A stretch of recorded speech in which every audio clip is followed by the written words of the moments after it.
So here's a story that I was asking myself, when will I be able to share this story?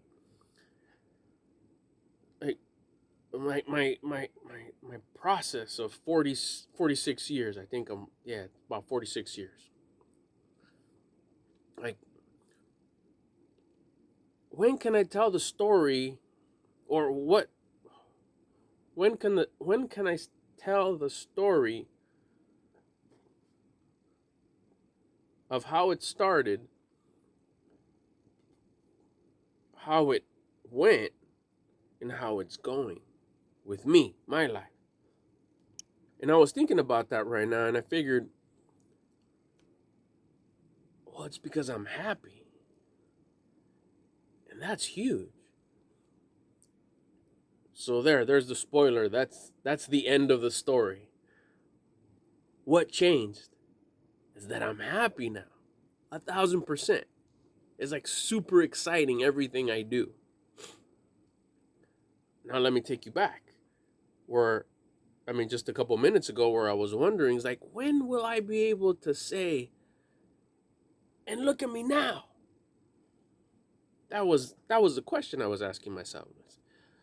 I had the story. I had the setup. The setup was like, oh shit, it's on.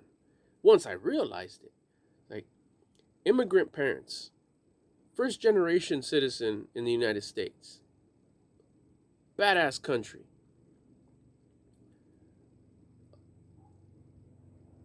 bilingual by 8, fully bilingual by 10.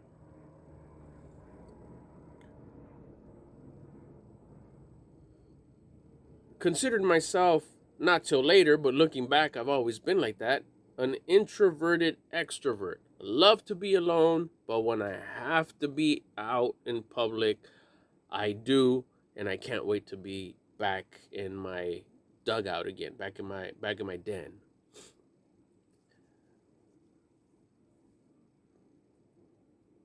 Started working the day I was legally able to work.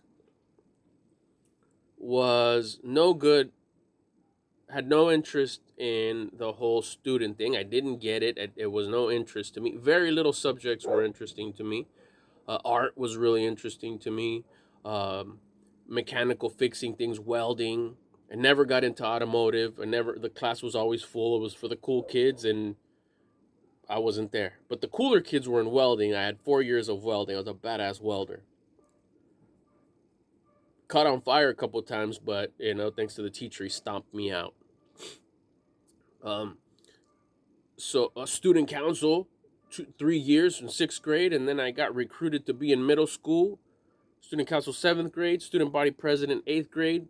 Best experience of my life. That's when the small little window of my life where I thought, maybe this whole politics thing, I could be part of a council member in my city, born and raised in my city. I could now be. It would be the story. Now I could be part of the city council.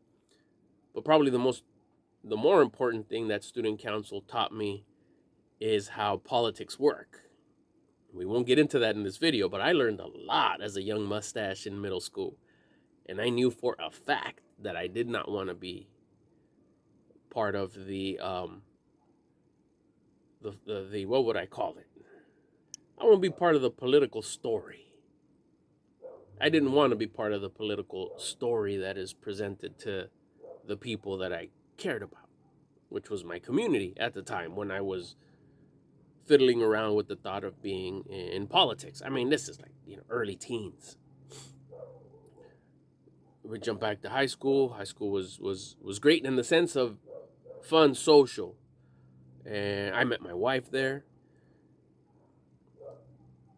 But as far as academics, it was just not interesting at all. I would remember telling myself since even like sixth grade, what is the point of learning this? I do not care. And a bunch of people would tell me, the infamous story is like, you learn how to learn, you got to know these things, it's important later on in college, whoa, whoa, whoa, and all that. Whatever, that's for a different video. Then we'll jump forward a little bit. Worked since I was 16, so work ethic was on fire. I loved to work. Was bringing in money. Had 2, 3 side hustles. I had a side hustle within my work hustle. Then I had 2 side hustles there. Then I had a side hustle in the evening, DJing. Then that DJing just really sparked up something really cool. So I started a legit DJ business that turned into an entertainment company that really niched into the wedding industry.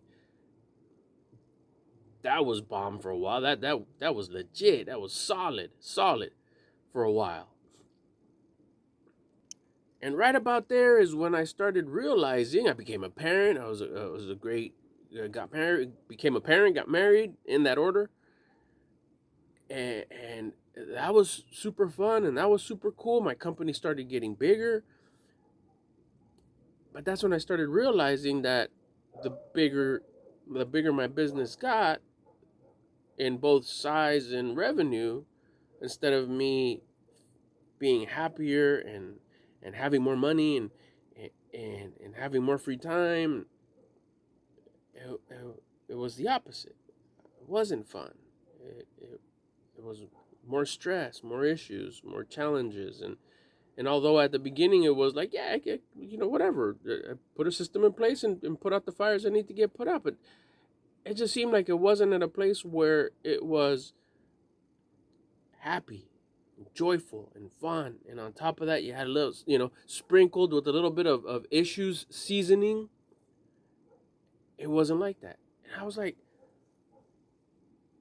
what?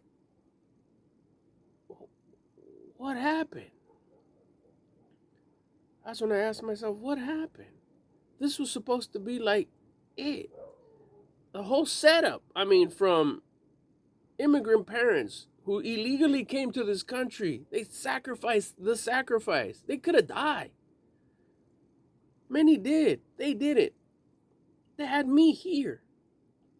Freaking hey, man. That's like, how many people would not like to have been my pin that was dropped here?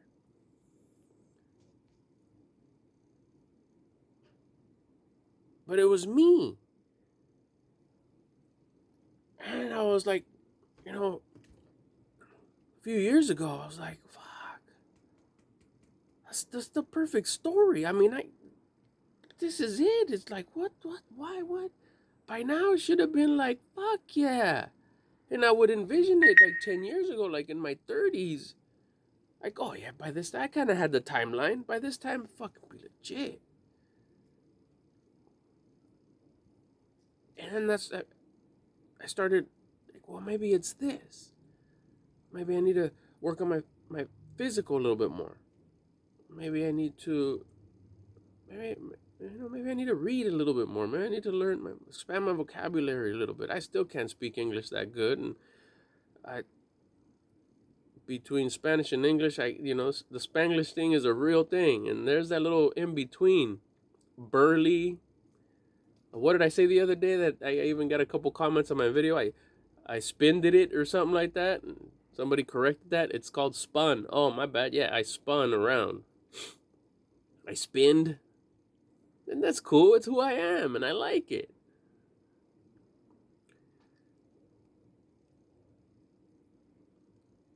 And I started just wondering, like, what was it? Why? I didn't even know really what I was looking for. I remember calling my friend who ended up, I remember one special day where I called my friend. I was like, I don't know what to do. I don't know what happened. I've done it all. I mean, I've succeeded in starting a company and growing it, and it just kind of lost its luster, and I didn't have the drive to keep it up. It required a lot. I couldn't get past second gear with anything I would do, and I was like, why can't I get past the second gear? I felt like I had a glass ceiling that I just would top with everything. I would start new things and quickly wind it up, get momentum, and boom, I'd hit that ceiling. Boom, like, what the fuck? Why do I keep on hitting the ceiling so fast? I didn't know it was there. I didn't know it was a ceiling. Later on, I figured I figured out that that's what it was. I didn't even know I was a lack of happiness, lack of joy. I thought it was like, shit, it must be more money. Or I need to be fit. I need to be ripped. Oh, no, I need to have more friends, or I need to go out more. I need to vacation. I need to spend this money. Yeah. I need to have multiple companies. That's what it is. I got to start multiple companies. I did it all. Chasing what? I didn't know at the time. And then later on, which is why I wanted to come and record this video, because I had the ideas like, when will I be able to tell my story and say, and now look at this? Like, am I have to wait till I have the perfect landscaping in front of my house that I have in here? The beautiful cars that I have in here? I've always had a decent ride, but it's not the one I have in here. My front landscape doesn't look like the one I have in here. My vacations don't look like the one I have in here. Am I gonna have to wait till I have all that before I could start telling my story and start, hopefully, maybe, I don't know, inspiring people in the fact as, not that I could inspire you to be like me, because I'm not nowhere near where I want to be. But the inspiration would be more in the sense of, hey, I get this guy. I'm going through the same thing. And maybe I've opened a couple of locks and figured some stuff out that kind of triggers something in your head and makes you think like, hey, I never thought of that. Let me try that. And then maybe it works for you too. And you realize what I've realized. And luckily I still have time to keep on going at it, keep on chasing it, but now I know what I'm chasing. And it's joy, it's happiness, it's pleasantness. It's being the version of me that I would admire and try to help people along the way. And I thought, going back a little bit, like, well, what is it then? Before I figured it out, make a long story short a little bit, is through asking questions. That day I called my friend and said, I don't know what it is. And then he gave me he was real generous, he was real kind. He coached me for near 2 years, sat with me every week for a year, face to face. Got a real badass. And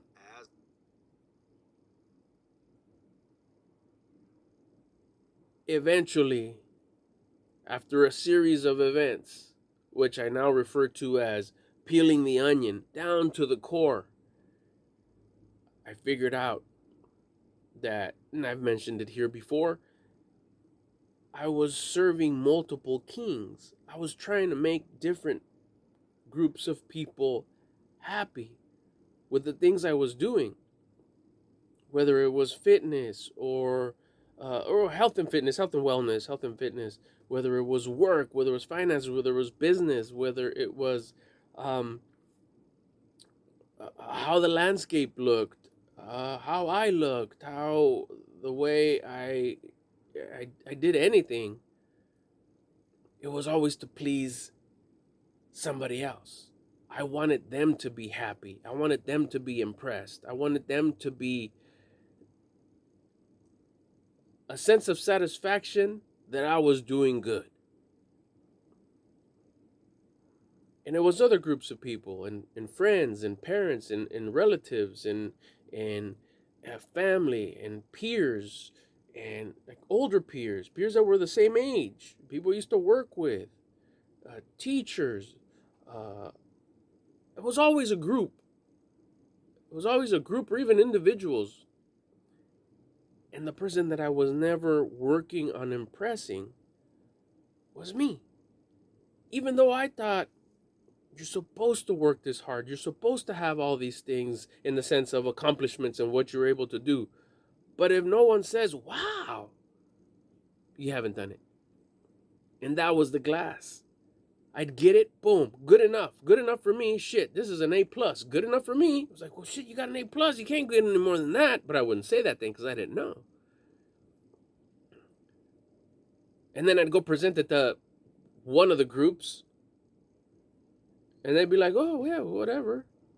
You should have done it like this. Or, yeah, whatever. Or, if you think it's cool. Or, that's stupid. Or any possible answer you could imagine, I heard. And it was an A+.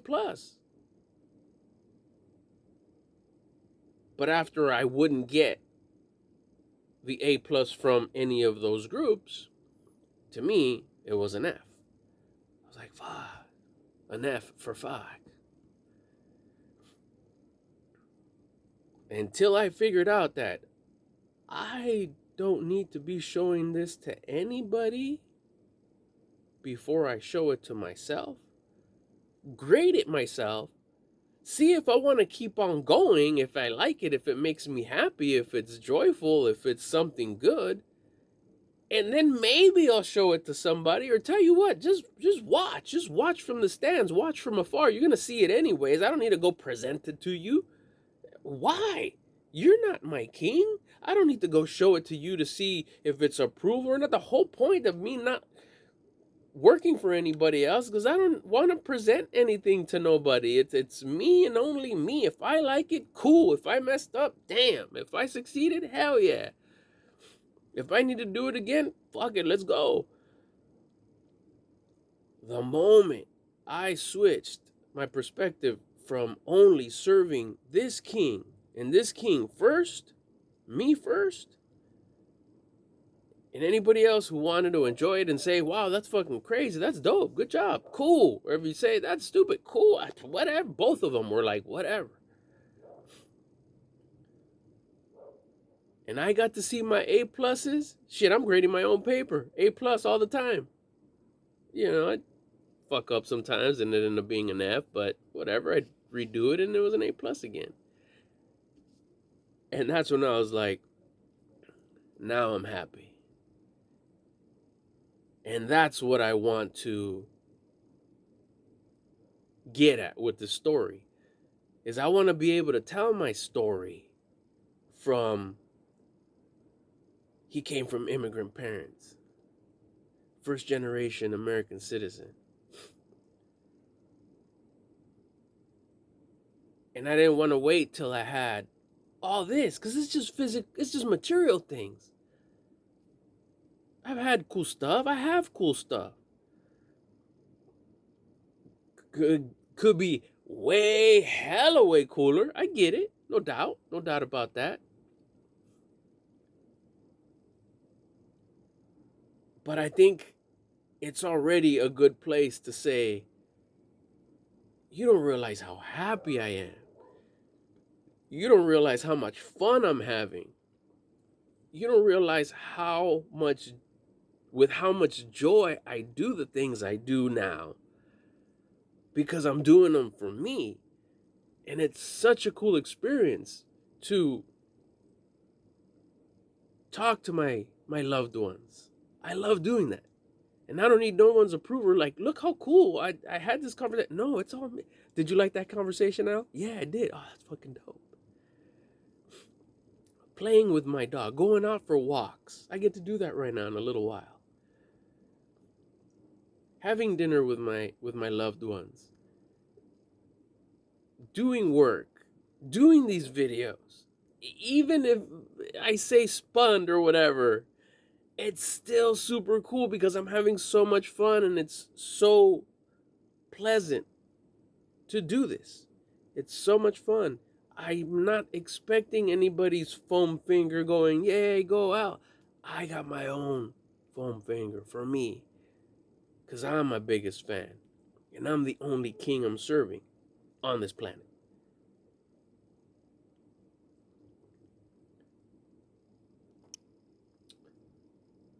So that's what I wanted to get across. That I don't want to wait till I have more physical things or really, really super cool physical things to say, look what I've done. ever since I changed my perspective, nah, it started the moment that this whole life thing got real fun and real joyful and real pleasant. And that's the story I want to continue. That's the story I want to start telling and continue telling. That once I switched my perspective to do things for me, is when everything got really fun and I got real happy, real joyful, and a lot of pleasantness with all the things I do and all the progress I'm making. And that glass ceiling, I haven't felt it in months, years almost. I don't even remember when it I know it's been a couple of years. 44 for me, it's been 2 years when it really was like, oh shit. And I started doing things a lot different internally. And things have just gotten real pleasant. And look at what I have now. A shitload of pleasantness and a lot of fun.